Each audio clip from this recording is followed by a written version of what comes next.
এই পাটিসাপটাটা মনে হয় জীবনেও খান নাই। আমি সিওর হয়ে বলতে পারি এটা কখনো খান নাই। এটা হচ্ছে ঝাল পাটিসাপটা। তবে চলুন কিভাবে বানিয়েছি সেটাই দেখাবো।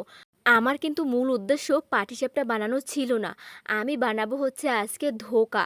ধোকা বানানোর সময় এভাবে যে আটার গোলাটা থেকে যায়, এটাই আমি রেখে দিব। আর এটা থেকে অনেক সুন্দর, অনেক, অনেক সুন্দর পাটিসাপটা বানানো হয়। তা কি কখনো জানেন? আমি কিন্তু এটা কখনো ফেলে দিই না। যখনই ধোকা বানাই, তখন এই গোলাটা একদম রেখে দেই। কি বিশ্বাস হচ্ছে না তো? তাহলে চলুন আমি কিভাবে বানিয়েছি সেটাই আজকে আপনাদের সাথে শেয়ার করব।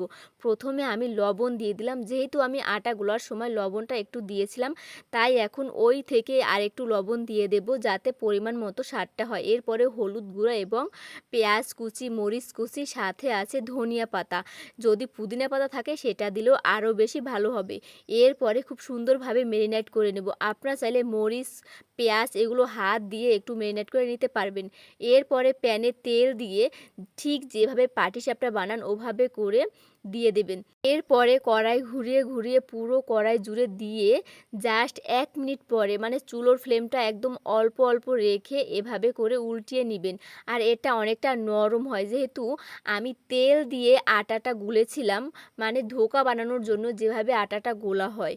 তেল, সামান্য তেল দিয়ে। বিশেষ করে আপনারা যে পুরি বানান না, পুরি বানানোর সময় যেভাবে গোলাটা গোলান ঠিক সেভাবেই।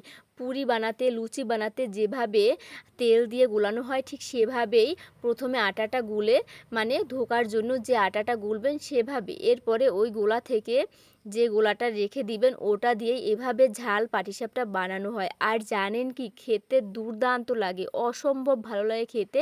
বিশ্বাস না হলে আজকে একবার ট্রাই করে দেখতে পারেন। তো অনেক বেশি ভালো লাগে। আমি কিন্তু কখনোই ধোকা বানিয়ে এই গোলাটা ফেলে দেই না। টাটা।